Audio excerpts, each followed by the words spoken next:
guys, and welcome to another episode of Quick Expert Reviews. Today we've got a Samsung Galaxy J3 2017 model.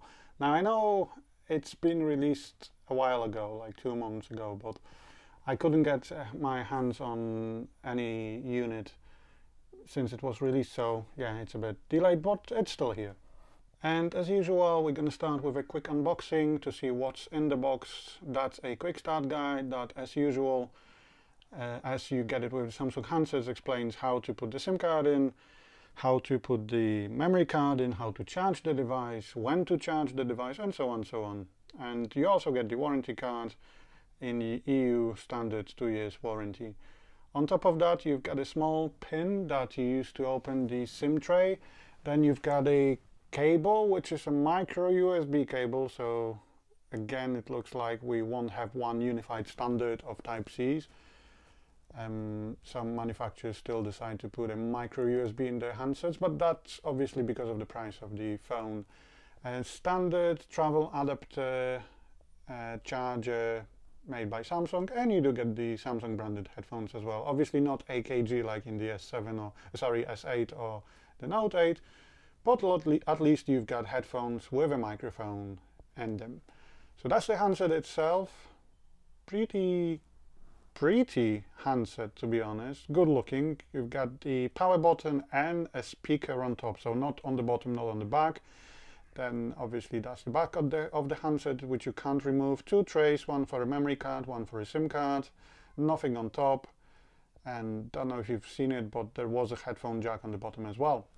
So that's the handset itself. The user interface, TouchWiz or Touch UX, however Samsung decides to call it. Let's have a look at what it is running on. And the phone is running on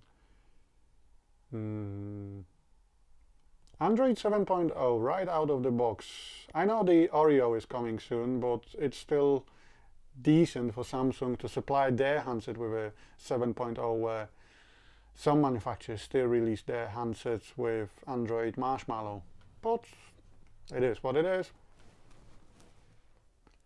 That's the settings menu. Display outdoor mode, which boosts the brightness. You can adjust the screen zoom and font if you'd like. You've got the easy mode, which makes the buttons way bigger and so on. You can rearrange the home screen. So to be honest, not highly customizable like a OnePlus 5, for example, OnePlus 3T, but still kudos for Samsung for making the effort. Advanced features, one-handed mode.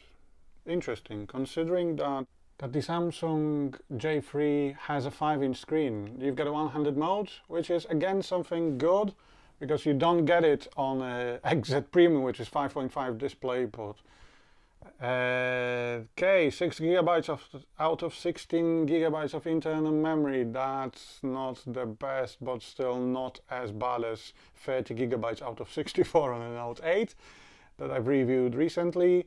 Then 2 GB of RAM, not bad. Device maintenance. That's interesting, because to be honest, I've always tried to steer away from all of those Android cleaners and everything. It looks like Samsung has one built in, but you've got a lock type. Unfortunately, there is no fingerprint sensor on the handset, so you get what you pay for, basically. Camera. So we've got 2 cameras, front-facing camera and back-facing camera. You've got 13 megapixels on the back, and as far as I remember, you've got a 5 megapixel camera on the front. You've got digital zoom, no optical zoom, and the back facing is f-stop 1.9, the front facing is f-stop 2.2. So as you can see, if you want a 13 megapixel picture, it's only 4:3 ratio. Video size full HD, however only 30 frames per second.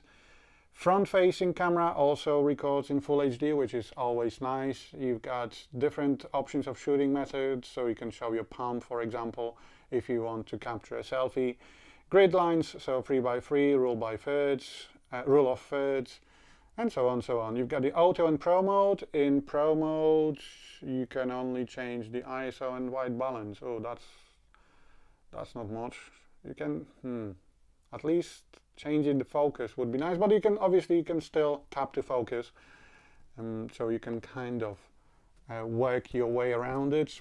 But unfortunately, you don't have a full manual focus. You've got HDR, you've got a night mode, which basically tries to work between the exposure and the ISO to get more light in, but I would suggest taking a night mode picture on a tripod. Then you've got the multitasking, which is obviously multitasking split screen, which is obviously implemented in Android 7.0, but to be honest, Samsung used to do that long before 7.0, so it's good to have it still here. Microsoft apps, which is always a nice addition. These are only shortcuts, so you have to obviously download the apps themselves, and you have to have a subscription for an Office 365 if you want to edit the files. Samsung members benefits. Okay, yeah. So it looks like it's some sort of like a redemption program or something where you can download probably themes and things like that. Samsung Notes. Now, the phone obviously does not support the S Pen, but you can still take notes with your finger, or you can just type in notes. But why wouldn't you use Google Keep, for example? It's up to you. What else? Secure folder. Okay, so if you that's a nice addition. Obviously, you can download like a third-party apps, but it's nice that it's pre-installed on your device. You can hide your messages and everything. So yeah, that's all about Samsung Galaxy J3. Have a great day. Bye.